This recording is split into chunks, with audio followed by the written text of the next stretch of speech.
Olá, meu nome é Eduardo de Souza Pacheco, eu sou médico coordenador da UTI de disciplina de Anestesiologia, Dor e Medicina Intensiva e vou falar um pouco sobre insuficiência respiratória aguda.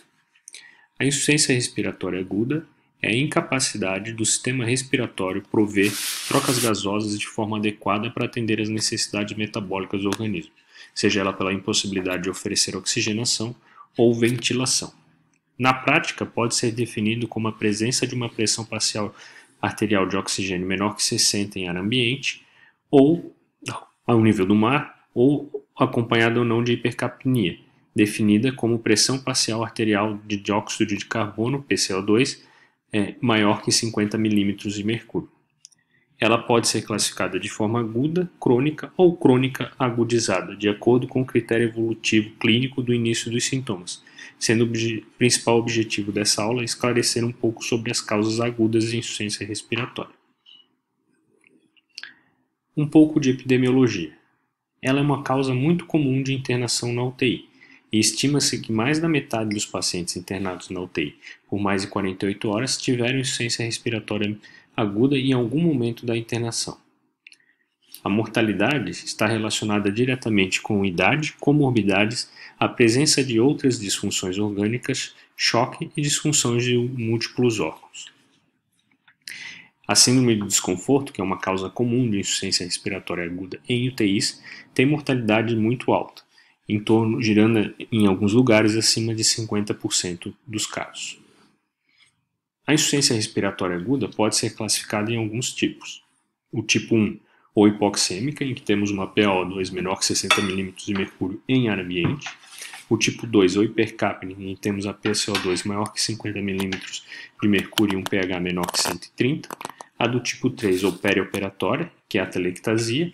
A do tipo 4, ou por alta demanda. Vamos falar rapidamente sobre cada uma delas, explicando as suas fisiopatologias principais.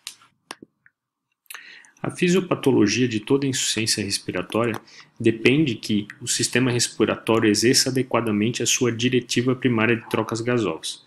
Para isso é necessário que o sistema nervoso central e nervos periféricos, músculos respiratórios e caixa torácica, via aérea superiores e inferiores, parênquima pulmonar, sistema cardiovascular e hemoglobina estejam funcionando de maneira adequada.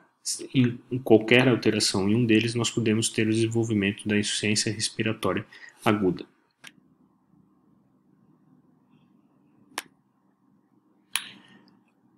A insuficiência respiratória do tipo 1 hipoxêmica pode ter alguns tipos de fisiopatologia. A primeira delas se refere à queda da pressão parcial de oxigênio inspirado. Como era de se esperar, a concentração da alveolar de oxigênio é diretamente proporcional à fração inspirada de oxigênio, ou seja, irá cair se a oferta for reduzida. Em alguns casos isso acontece, como por exemplo quando temos a intoxicação por um gás que tenha baixa concentração de oxigênio, como por exemplo o monóxido de carbono, ou por exemplo uma desconexão acidental de um paciente da ventilação mecânica em que nós temos uma redução abrupta da fração inspirada de oxigênio.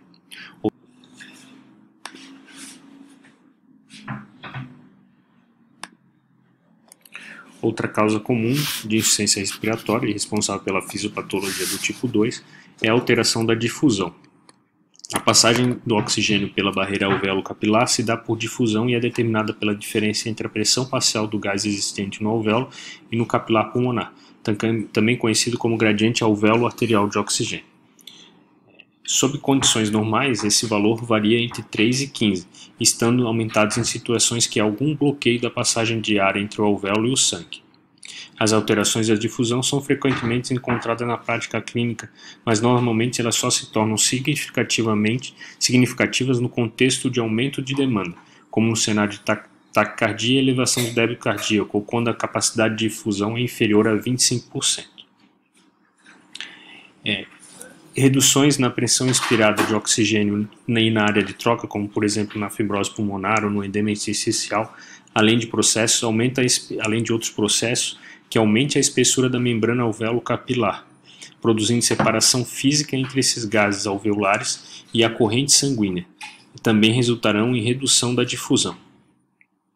Outra causa, menos comum, é a hipoventilação alveolar, que gera um distúrbio hipercápnico no começo, mais evidente. Porém, em casos graves, eles podem evoluir com hipoxemia.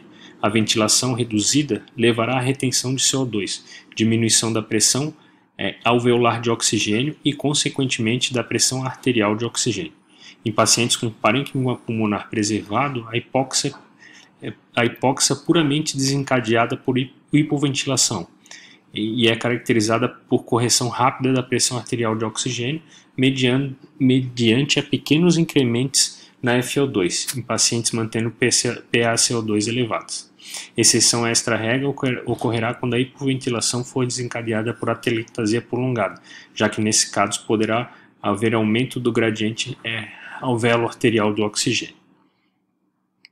A causa mais comum da hipoxemia na prática clínica de UTI são as alterações VQs, ou seja, alteração da relação ventilação-perfusão. O primeiro tipo é o efeito Shunt, em que nós vamos ter uma perfusão adequada em unidades alveolares que não estão adequadamente ventiladas. A causa mais comum em terapia intensiva que observamos é o preenchimento de alvéolos por algum tipo de edema, seja ele cardiogênico ou seja ele um edema inflamatório, como na síndrome de desconforto, ou por efeito espaço morto, em que você tem uma ventilação adequada em unidades alveolares não perfundidas, primariamente causando um distúrbio de CO2. A causa mais comum que nós temos desse tipo de efeito de espaço morto é o tromboembolismo pulmonar. Falando um pouco sobre a síndrome de desconforto respiratório aguda, que ganhou grande notoriedade agora com a pandemia do Covid-19, sua definição, segundo os critérios de Berlim, é a seguinte: é uma doença de início abrupto, com menos de 7 dias em até 7 dias do insulto e da instalação da manifestação, com uma relação entre pressão arterial de oxigênio sobre a fração inspirada de oxigênio menor que 300, um raio-x de tórax ou uma tomografia com infiltrado bilateral, que não seja justificada por derrame pleural, massas ou atelectasias, uma doença que não seja explicada por insuficiência cardíaca congestiva ou por edema hidrostático e que o paciente tenha, no mínimo, uma pressão expiratória final, um PIP maior ou igual a 5 mm de mercúrio. E o efeito Shunt, que é o último tipo de fisiopatologia aqui apresentado, que é um efeito Shunt direita e esquerda relacionado à anatomia. Esses casos observamos muito em cardiopatias congênitas, como por exemplo a tetralogia de Fallot e a transposição de grandes vasos, e nos shunts vasculares pulmonares e malformações arteriovenosas, como por exemplo telangiectasias hemorrágicas hereditárias. No entanto, as situações mais frequentes são shunts pulmonares intraparenquimatórios, que nós falamos anteriormente, referentes a síndrome de desconforto ou edema pulmonar cardiogênico do tipo 4. A fisiopatologia do tipo 2, ou a insuficiência respiratória aguda do tipo hipercápnica, ela está basicamente relacionada a dois problemas fisiopatológicos. Primeiro, é a redução da ventilação alveolar, ou segundo, o aumento da produção do CO2 pelo organismo. A ventilação alveolar está relacionada diretamente à ventilação minuto, que depende da ventilação alveolar e a frequência respiratória, onde a ventilação alveolar irá depender do volume corrente e menos o espaço morto, e dependendo, obviamente, da frequência respiratória. Então, eu sempre vou ter um aumento do CO2 se eu tiver uma queda do meu volume corrente, um aumento do meu espaço morto, ou se eu tiver uma diminuição da minha frequência respiratória. Se isso ocorrer de forma lenta e progressiva, nós vamos ter as doenças crônicas, como, por exemplo, o DPOC. Porém, em outras situações, como doenças neuromusculares ou o rebaixamento do nível de consciência, intoxicações exógenas, eu posso ter uma queda da minha frequência respiratória de forma abrupta, levando a uma hipercapnia e acidose respiratória importante. Já no aumento da produção de CO2 pelo organismo, eu vou citar como exemplo estados hipermetabólicos como febre, exercício físico e hiperalimentação. No próximo quadro, nós temos uma tabela que exemplifica os tipos da classificação da insuficiência respiratória aguda. Tá? Então, nós temos os tipos de mecanismos de hipóxia, o local onde ocorre fisiopatologia e as síndromes clínicas por elas relatadas. Vamos falar um pouco sobre o quadro clínico da insuficiência respiratória.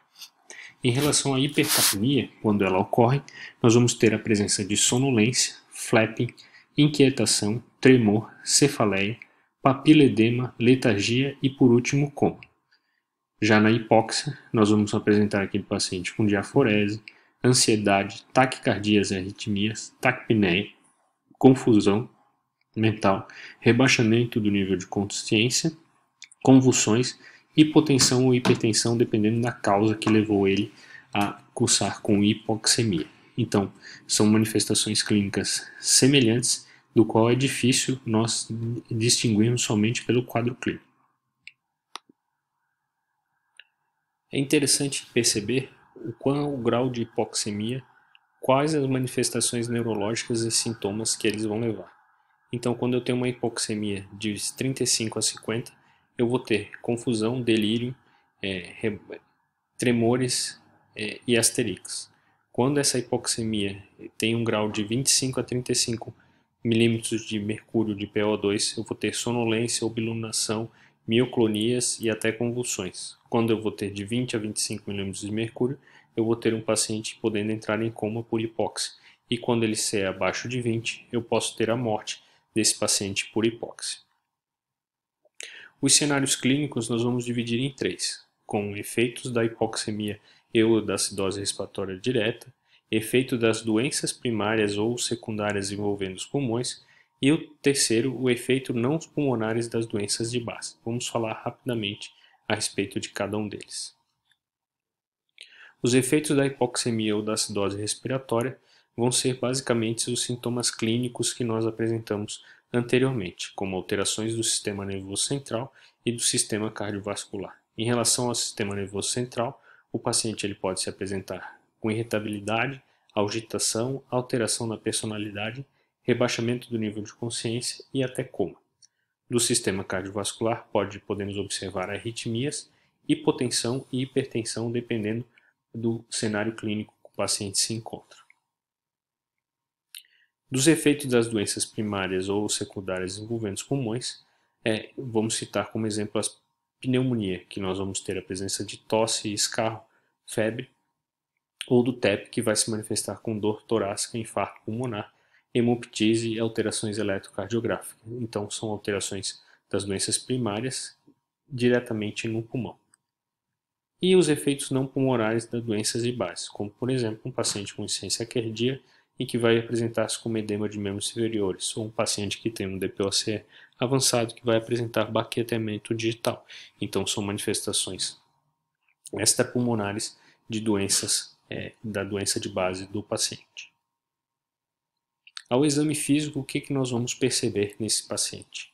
Dispneia intensa, taquipneia, o uso da musculatura acessória para conseguir manter uma ventilação adequada, batimento da asa do nariz, respiração paradoxal abdominal, cianose de extremidades, pradão respiratório irregular e, por último, alteração do nível de consciência. Lembrando sempre que existe uma sequência que o paciente irá se apresentar e a evolução dele pode se dar de maneira muito rápida. Então é importante estarmos atentos para tomar medidas cada vez mais intensas e rápidas, evitando a deteriorização clínica do paciente.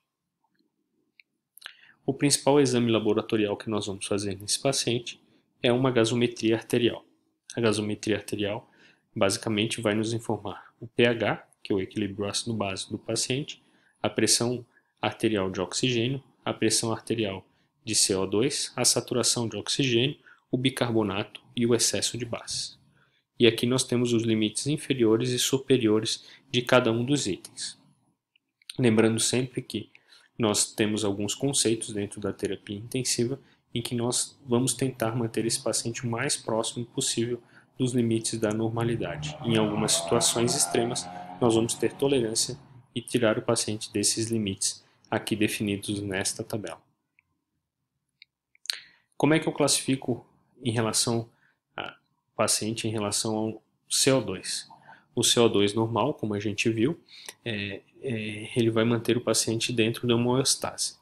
Por exemplo, um CO2 em torno de 40. Porém, quando eu tenho um paciente que tem um CO2 em torno de 30, eu vou chamar que esse paciente tem alcalose respiratória. Isso geralmente está relacionado a danos neurológicos graves ou ansiedade extrema. E quando eu tenho um paciente com mais de 50 milímetros de CO2 na gasometria arterial, eu vou dizer que o paciente tem uma acidose respiratória, relacionado provavelmente a um aumento do espaço morto, uma diminuição na frequência respiratória, ou uma diminuição do volume corrente, ou a estados hipercatabólicos, como nós vimos na fisiopatologia relacionada da insuficiência respiratória do tipo 2. Aqui, só para citar novamente, a equação do gradiente alvéolo arterial de oxigênio, onde quando eu tenho uma queda na pressão inspirada de oxigênio por hiperventilação, eu vou ter valores entre 3 a 15. E quando eu tenho maior que 15, ele é sugestivo de alterações VQ, de difusão ou de shunt direita-esquerda. Na prática, o que mais observamos é a alteração de VQ, alteração de ventilação-perfusão, como nós falamos na tipo 4, da insuficiência respiratória hipoxêmica. E daí nós vamos seguir com a investigação do nosso paciente, através de exames de imagem, de radiografia, como radiografia de tórax ou tomografia, e a pesquisa de outras doenças baseadas na história clínica e no exame físico dos nossos pacientes.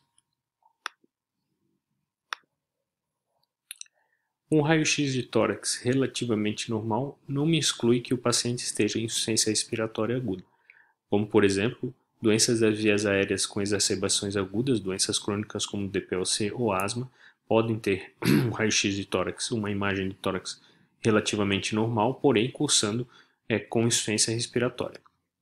Do mesmo jeito, doenças do sistema nervoso ou neuromusculares, que também podem se apresentar sem alterações ao exame de imagem do tórax. Por outro lado, eu posso ter alterações sugestivas de algumas doenças como pneumonia, tuberculose com opacidades localizadas de enchimento alveolar, que aqui neste caso irá levar à hipoxemia por um efeito shunt, ou seja, eu tenho áreas não ventiladas e perfundidas, então o sangue ele passa da direita para a esquerda sem receber o oxigênio. Então, nesses casos, eu vou perceber alterações evidentes na minha radiografia de tórax. Em outros casos, eu vou ter opacidades de enchimento alveolar bilaterais difusas, como no caso da síndrome de desconforto respiratório aguda, em que eu vou ter aqui várias fisiopatologias envolvidas ao mesmo tempo, mas principalmente shunt, que eu vou ter áreas bem perfundidas e não ventiladas, e vou ter outras áreas de espaço morto, áreas ventiladas e não perfundidas. Então isso é muito importante, principalmente na síndrome de desconforto, que se manifesta dessa maneira. O tratamento. Primeira importância do nosso paciente, a primeira importância do nosso tratamento é promover a estabilização cardiorrespiratória do mesmo. Estabelecer o diagnóstico etiológico e agir diretamente na causa, por só assim nós vamos promover a melhora do paciente, não retardar a intubação nos casos necessários e evitar danos adicionais gerados pelo uso inadequado do ventilador mecânico. Então, nosso tratamento basicamente é patências de vias aéreas, respiração e circulação, ou seja, o ABC da vida. A oxigênio-terapia ela pode se dar de várias maneiras. Então nós temos sistemas de baixo fluxo, como o catéter nasal de oxigênio e as máscaras faciais simples e com reservatório, e eu vou ter sistemas de alto fluxo, que por exemplo é a máscara de Venturi. O catéter nasal de oxigênio ele vai tolerar fluxos de até 5 litros por minuto. E aqui nós temos uma demonstrativa, que 1 litro por minuto eu tenho uma fração inspirada de 24%, 2 litros de 28%, 3 litros de 32% e 4 litros de 36%. Máscaras faciais simples elas vão ter um fluxo de 5 a 12 litros por minuto. E fluxos menores que 5 litros só aumentam o espaço morto sem melhorar a oxigenação. A fração inspirada estimada de oxigênio é sempre 20 mais 4 vezes o oxigênio ofertado.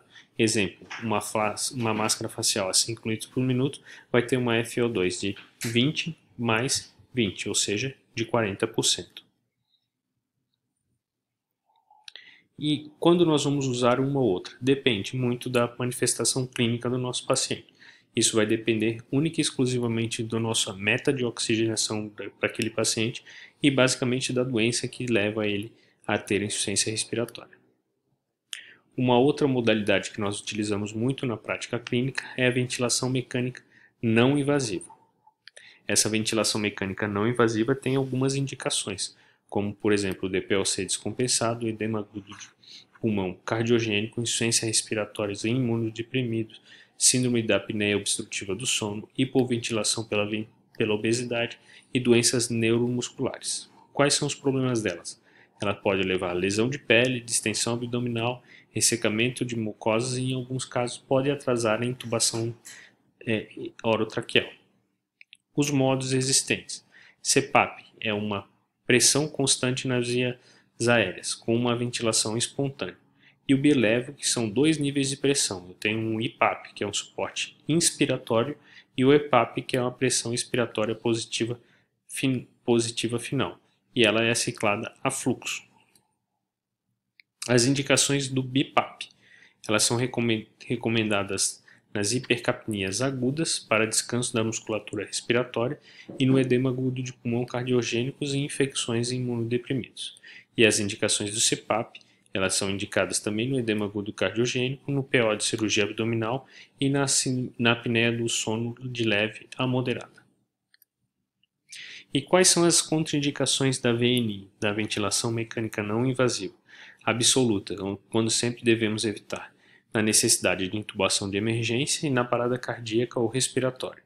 Relativas, em que nós devemos analisar o risco-benefício para cada paciente. A incapacidade de cooperar e proteger vias aéreas ou um paciente que esteja muito secretivo. No rebaixamento do nível de consciência, exceto quando essa acidose é hipercápnica em pacientes DPOC, em falências orgânicas não respiratórias, como por exemplo, pacientes que estão em cefalopatias, pacientes que estão chocados, pacientes que têm hemorragias digestivas graves, que estão muito instáveis hemodinamicamente, em cirurgias faciais ou neurológicas, em trauma ou com deformidade facial, em pacientes com alto risco de aspiração, nas obstruções de vias aéreas superiores e anastomose de esôfago recente, evitar pressurização acima de 20 mm de mercúrio a fim de não romper essa anastomose e trazer complicações cirúrgicas ao nosso paciente. O que é o PIP? Que é algo que vocês vão ouvir falar muito em todas as modalidades ventilatórias daqui para frente. A função do PIP é manter a capacidade residual funcional. Nós sempre vamos manter o paciente em uma PIP mínima, que na verdade é 5 mm de mercúrio, e ele tem efeitos benéficos na oxigenação. Ele aumenta a capacidade residual funcional, ele recruta alvéolos não ventilados, diminui o shunt intrapulmonar e redistribui o líquido extravascular do alvéolo.